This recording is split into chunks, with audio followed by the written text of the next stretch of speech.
Hello, I'm here to present damage control resuscitation. This is a practice guideline that was developed for trauma patients.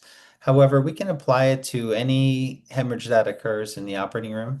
And my opening slide here is a case that we had where a safety inspector unfortunately fell through the floor while on a site inspection and fell through a piece of uncapped rebar and had penetrating trauma.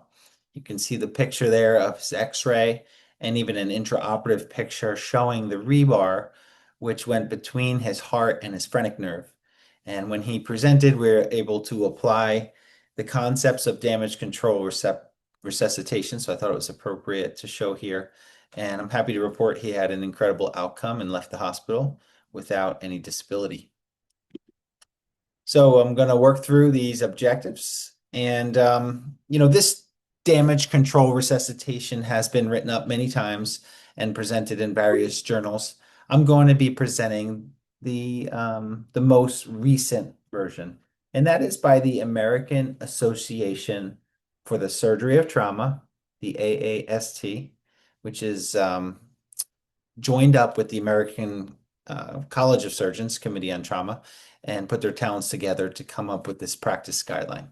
And remember, a practice guideline is not a standard of care. It is a best practice algorithm for you to practice, but keep in mind that your sound medical judgment supersedes anything in the guideline and apply it as appropriate. So before I get into damage control resuscitation, I'm going to discuss damage control surgery, which is a concept that's been around where the patient who presents with a trauma is often offered a life-saving but abbreviated surgery when they are unstable. The goals will be to get rapid bleeding and contamination control and temporary closure, bring the patient to the intensive care unit where we can warm them, fix any coagulopathy, correct the acidosis, basically restoring physiology, and then return back to the operating room 24 to 48 hours later for a definitive repair once stable. And the idea here is to break the lethal diamond, which is something I'll explain later to improve survival. Now, if you have a hole in the bucket, you don't want to just keep filling the bucket. You want to fix the hole in the bucket. So the same applies with a trauma patient who's bleeding. First, we want to get hemorrhage control. Now, for compressible hemorrhage, there's tourniquets. Patients will often present with tourniquet in place for extremity bleeding. There's hemostatic packing, which is basically substances on the packing that will help hemostasis occur. There's pelvic binders. So if it's recognized that there's pelvic fracture, often the patient will be put in a pelvic binder to prevent the compliance of the pelvis for more bleeding. And then for non-compressible hemorrhage, when appropriate, sometimes a resuscitative endovascular balloon occlusion of the aorta or a REBOA can be used. Somewhat falling out of favor, but may still have a use for the acutely decompensating patient in the trauma bay. And, you know, thoracotomy, if you put your chest tube in, there's 1,500 cc's that comes out, or 200 cc's per hour for 2 to 4 hours. An early laparotomy for unstable patients with a positive fast exam, especially in tube views. So how do we know in the trauma bay or in the operating room that a patient needs damage control resuscitation? What would make us think that they're hemorrhaging? So there are some scoring systems out there. One thing is a blood pressure less than 90. So a patient presents to the trauma bay with a systolic pressure less than 90. That's a strong predictor. In fact, every 10 millimeter increases in that blood pressure over 90 will decrease the massive transfusion risk by about 30%.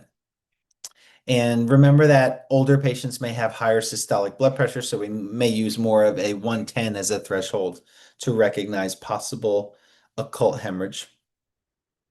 And then there's a concept called the shock index, which is your heart rate divided by the systolic blood pressure. And that can predict the need for massive transfusion. A quick and dirty way to figure out if your shock index is over 1 is if your heart rate is greater than your systolic pressure, your shock index is over 1. And along the same lines of low perfusion, a low end tidal CO2 can also predict the need for massive transfusion. Age over 55 is also a risk factor or a predictor of hemorrhage, and often that hemorrhage is retroperitoneal. The penetrating mechanism of injury is a strong predictor in the military data, a little less so in the civilian populations. And physical exam findings such as an unstable pelvis, a positive FAST exam, and to note that GCS is not a predictor of hemorrhage. Then we have our biochemical markers. So our lactate and our base deficit are powerful indicators of massive transfusion. In fact, if you get your first gas and the lactate's over 7.5, the odds ratio of 4.3 for massive transfusion. Lactate and base deficit are more predictive of damage control surgery, damage control resuscitation than the systolic blood pressure or the shock index that I discussed before. And there is TAG and ROTAM and lab work that also can suggest ongoing hemorrhage. Wanted to quickly visit what base deficit is, just take a little deep dive into it. Basically, base deficit indicates that metabolic acidosis by quantifying the shortfall of base in the blood. So hemorrhagic shock leads to poor perfusion, which leads to a lack of oxygen, forcing the cells to produce lactic acid through anaerobic metabolism. The normal range is -2 to +2. And remember that base deficit is not always lactic acidosis. It could be anything on the screen here, but certainly in the setting of hypotension, you would suspect that it may be. However, we got to remember a trauma patient, there could have been something else going on that led to their trauma. So we always have a broad differential. Okay, we'll start with tranexamic acid. The CRASH-2 trial is really the major trial that people speak of. It's an international randomized control trial, 20,000 trauma patients with or at risk of significant hemorrhage, 274 hospitals in 40 countries. Patients were randomized to get either TXA or placebo, and it was noted that TXA reduced all-cause mortality. Relative risk was 0.91, and the death due to bleeding relative risk 0.85. And the greatest benefit was if they got it within 3 hours, and especially if it was within 1 hour. And there were no major adverse effects. And looking at this data, a lot of the patients who presented weren't hemorrhaging.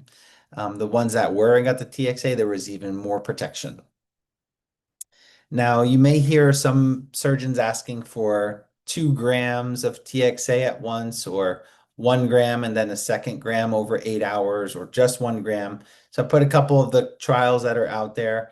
I will say that the most well-studied regimen is from the CRASH-2 trial, which is 1 gram as soon as possible, and then a second gram on a pump over 8 hours. However, in a pre-hospital setting, you may see people giving 2 grams, or your trauma surgeon may ask for 2 grams. It's not unreasonable, but just to note that those studies where 2 grams were given were based on like 50 patients or so. So again, use your judgment. And just to let you know, there is some data out there that more than 2 grams certainly could have higher risk. And even some studies showed some elevated risk at the 2 gram mark. So more to come. All right, so we'll get into balanced resuscitation. So massive transfusion protocol activation. There was a study called the PROPER trial, and it was noted that every 1 minute delay in massive transfusion activation led to a 5% higher mortality.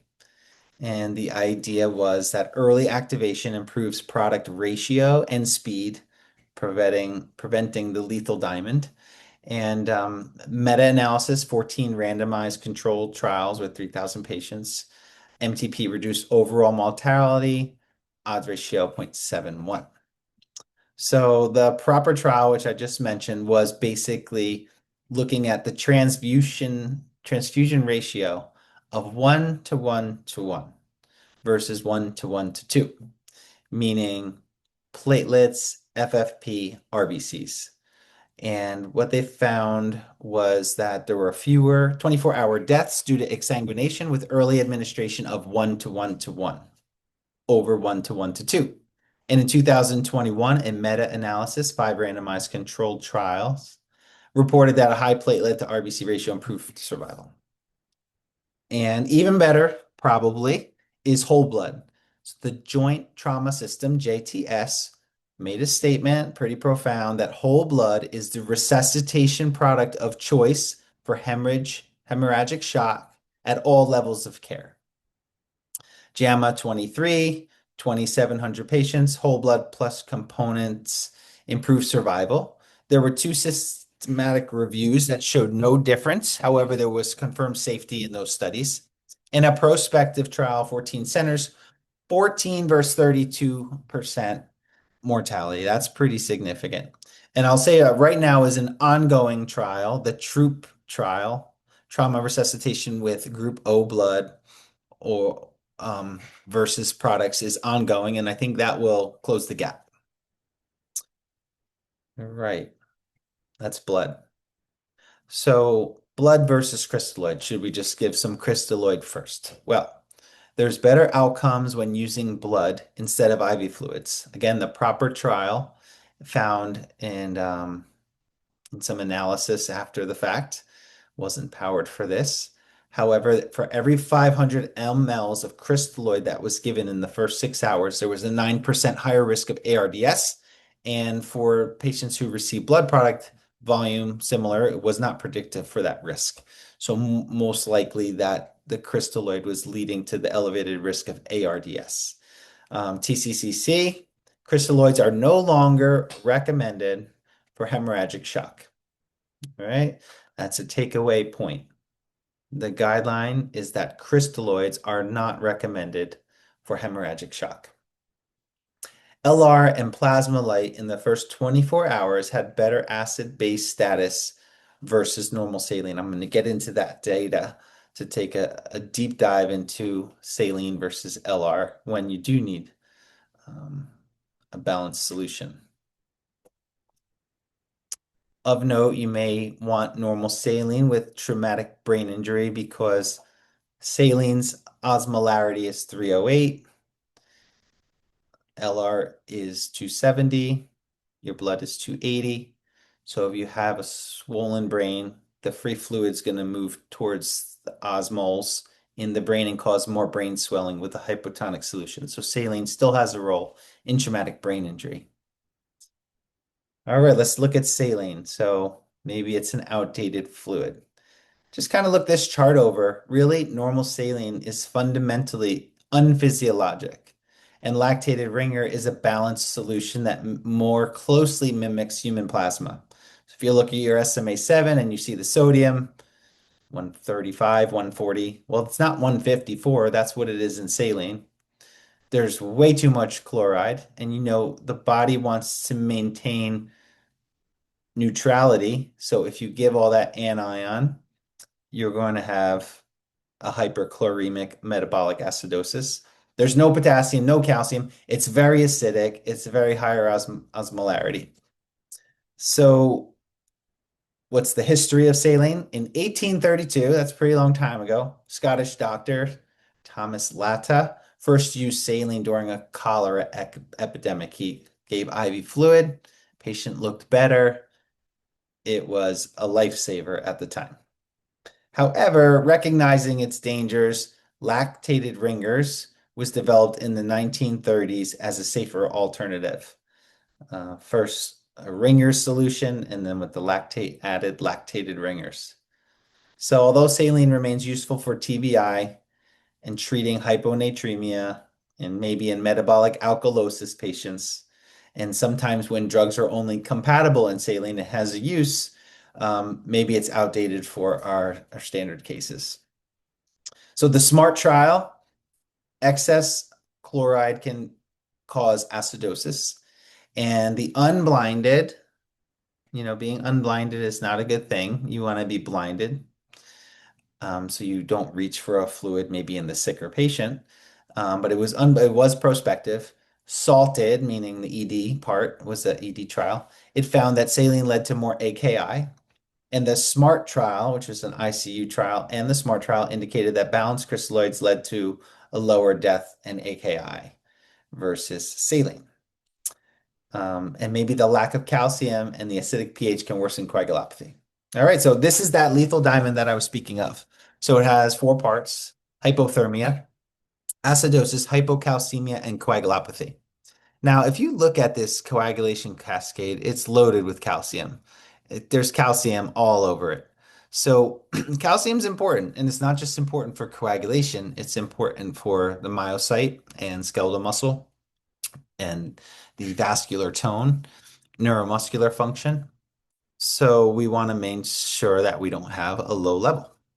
So why hypocalcemia occurs? Citrate in your blood products binds the ionized calcium and it's no longer free. And then liver hypoperfusion and hypothermia, that impairs the metabolism of citrate. Now add that to severe trauma where you have tissue disruption that leads to release of phosphate, which also binds the free calcium.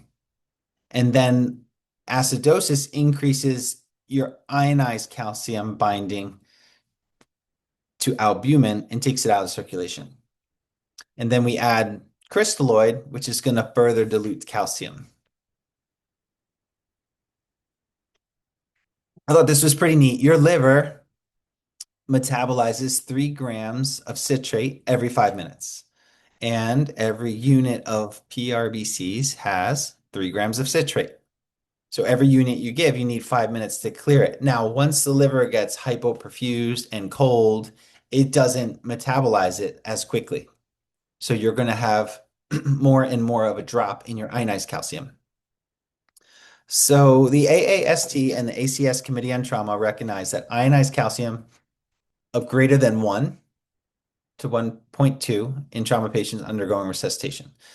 The new guidelines are that you want to give your first gram of calcium with your first unit of blood in a damage control resuscitation situation.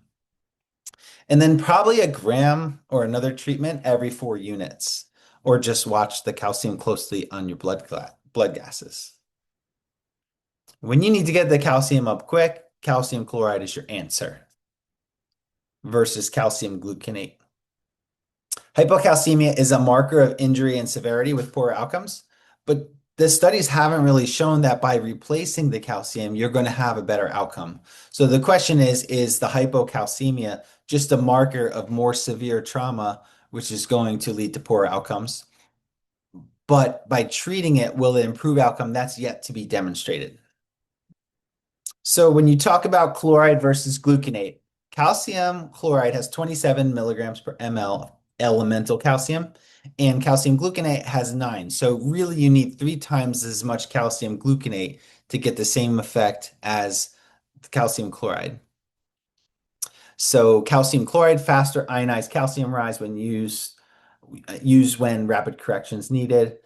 Calcium gluconate has the advantage of being a little safer, although still dangerous for peripheral lines, and less venous irritation and extravasation injury. Both are effective, so choose based on your urgency and your own judgment. But you can have very poor outcomes. So the American Association for the Surgery of Trauma do not restrict administration to central lines, supporting its IV use when protocols are followed, meaning it's a risk-benefit decision. And your IV really has to be running well and inspected prior to giving calcium chloride. So if the compliance is not good, if it's running slowly, if you have any induration or infiltration, absolutely no calcium through that catheter. But if it's running like a hose, you check the arm, it's reasonable to use it peripherally if needed. Risk-benefit decision. All right, the thing about permissive hypotension is based off the idea that the hydrostatic force increases more bleeding, and if the pressure is high, you can disrupt the newly formed clot. And the goal is to just stop the source of the bleeding first, So until you have definitive control, it might be reasonable to accept a little lower mean arterial pressure goal. But again, this is a nuanced decision. So if you have a hypertensive patient with three antihypertensives, that's not the same cerebral blood flow curve as a 25-year-old motorcycle accident who will tolerate the hypotension better. So use your judgment, but keep in mind that while they're going after the bleeding source, it might be reasonable to accept a little lower mean goal. Correct the acidosis, and the way to do that is to correct perfusion. There's a lot of debate around sodium bicarbonate. Certainly, if the pH is over 7.2, it's been demonstrated not to be effective. You may decide to use some sodium bicarbonate, but the real goal is to improve the perfusion to the microcirculation, and so you can clear the lactate. All right, now hypothermia, as you know, we put a lot of effort into keeping patients warm, and that's because of the work done in our field. David Sessler, who basically found that, you know, 1 degree cooler at extubation increased your wound infection risk by a third. That's really definitive stuff. And there's no question that you have more coagulopathy the more hypothermic you get. And remember, our enzymes are pH dependent and temperature dependent. So the protein structure changes as the patient's more acidotic, as the patient's cold, and then add to that liver clearance of everything when your cold goes down. We want to keep them warm. So um, hypothermia is associated with mortality. In fact, during the primary survey for trauma, hypothermia prevention is a critical part. It's the E, exposure and environmental. Um, and what can we do? So keep the trauma bay warm. Go down there, check out your trauma bay, make sure they're keeping it at 75 degrees. Get all the wet clothing off immediately. And then if you see the patient's uncovered, they do their initial assessment, start covering body parts. Warm blankets, underbody warmer is incredible. Cover the head. It's really going to help you later in the case if you can prevent them from getting cold. And obviously want to warm our fluids. Here's a little look at like your initial trauma center temperature and outcome. And some fun facts here. Your core body temperature can drop by 1/4 of a degree with 1 liter of room temperature fluid. So imagine the big all-day open belly case where you give 5 liters. And that's 1.25 degrees, right there in a belly case. So if we're going to be giving a fair amount of volume, we want to use the warmer. And a unit of blood, a cold blood, can drop you a whole degree, which is pretty incredible stuff. So we want to prevent and treat hypothermia. We want to measure a core body temperature. Our core temperatures are the TM, the esophageal, the bladder, pulmonary artery. We want to have active external warming, bear huggers, radiant heat lamps. Sometimes we may do warm humidified oxygen or irrigation of body cavities once we're cold already. And remember, there's 4 ways we lose heat. There's radiation, convection, evaporation, conduction. So radiation, picture like a hot stove in the corner of the room radiating heat. That's just like an internal process, and it's probably our most loss of heat. We have convection, involves the transfer of heat by moving air. So, we have our HEPA filtered air coming over the OR bed, going to the returns in the corners of the room. That's convection. It's also convection heat is through the bear hugger. Evaporation, you prep this whole body from the sternum to the leg. That fluid is going to evaporate and use the heat of vaporization. It's going to take heat from the body to go from the water to the gas phase. And that's why you feel cold when you get out of a pool kind of thing. So it's not just about being wet and getting the wet clothes off. It's also about the prep solution that's going to lead to evaporative losses. And then conduction is laying on that cold bed. That's a direct transfer of heat. And, our trauma room has an underbody bear hugger ready to go, and we turn it on the second the patient's in there. It's obviously better to not have turbulent flow in the OR by turning the bear hugger on before they're draped, but we risk benefit. All right, now vasopressors, retrospective data suggests worse outcomes when vasopressors are used, possibly due to uncorrected hypovolemia. However, I want to mention this one trial here that showed that low-dose vasopressin and hemorrhagic shock decreased the need for blood products without affecting mortality. Vasopressin is the best studied for this purpose, which surprised me. I would have thought norepinephrine would be the first-line agent, but in this DCR data, they are suggesting vasopressin for this purpose, and it will maybe replace deficient endogenous hormone in the hemorrhaging patients at low doses, avoiding excessive vasoconstriction. But remember, it's nuanced, and 2020 review recommended a nuanced approach using vasopressors when vasoplegia is a contributing factor. So basically, if you think the patient's vasoplegic, add your vasopressor. So, oh, the patient's on an ACE and an ARB, pressures are very soft. Maybe turn on a little bit to get to your goal mean. Of note, one of the co-founders in the work done where vasopressors led to better outcomes, maybe they gave less transfusion and diluted out the coagulation factors less by giving a vasopressor. So definitely up for debate. You want to consider reversing anticoagulants. So recommendations exist for all patients with serious bleeding to undergo reversal, although mortality benefit from reversal is not consistently demonstrated. So this would be usually in the form of prothrombin concentrates, which is an effective reversal for both vitamin K antagonists and direct oral anticoagulants, or protamine for heparin or fibrinogen in certain situations. 2022 study on severe TBI did not find a mortality benefit when reversing antiplatelet anticoagulant medications of note. All right, so team integration.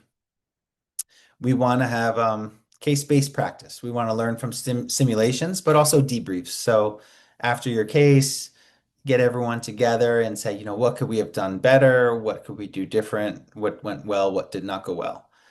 Real-time coordination. We want to anticipate and adapt each other's moves. So maybe that nursing is in touch with the blood bank and anticipating any delays and ratio problems that we're having with our products. Maybe anticipating that maybe the anesthesiologist doesn't have enough help and they need help with their transducers setting up, or being assistant, things like that. Closed loop communication is really like to repeat back what someone says. So, someone says, give one of TXA, and you say back to them, okay, I'm going to give 1,000 milligrams of tranexamic acid IV now. That's closed loop communication. And make sure everyone understands their responsibilities. So we have our lots of things to accomplish of blood management, prepare, track, and deliver our blood quickly in correct ratios. Fluid and medication administration, maybe helping setting up lines, titrating meds, following protocols. Vital signs and monitoring, maybe have a protocol where every hour there's almost a timeout of sorts where you mention what the patient's core body temperature is. I think often the surgeon isn't aware that the temperature's been drifting down and they're 33 degrees at that point. So that's an example of that. Communication hub, connecting the OR, blood bank, lab, and ICU with clear goals. And then equipment readiness, keeping suction, warming, resuscitation tools ready, and then helping with documentation. These are all things we can do together and have good team integration. All right, so that's a look at damage control resuscitation. I appreciate your time. Helen Keller was blind and deaf at 19 months and learned how to talk and write novels that are now published in 40 countries. So the concept there is alone we can do little, but together we can do so much. And that refers to her therapist who taught her how to speak. How do you teach someone to speak who can't hear or see? And basically, the therapist would take Helen Keller's hand and put it in her mouth so she could feel the vibrations. And that's how it all started. And by working together, Helen Keller was able to offer so much to the world. All right. It's great talking to you guys. Thanks for listening.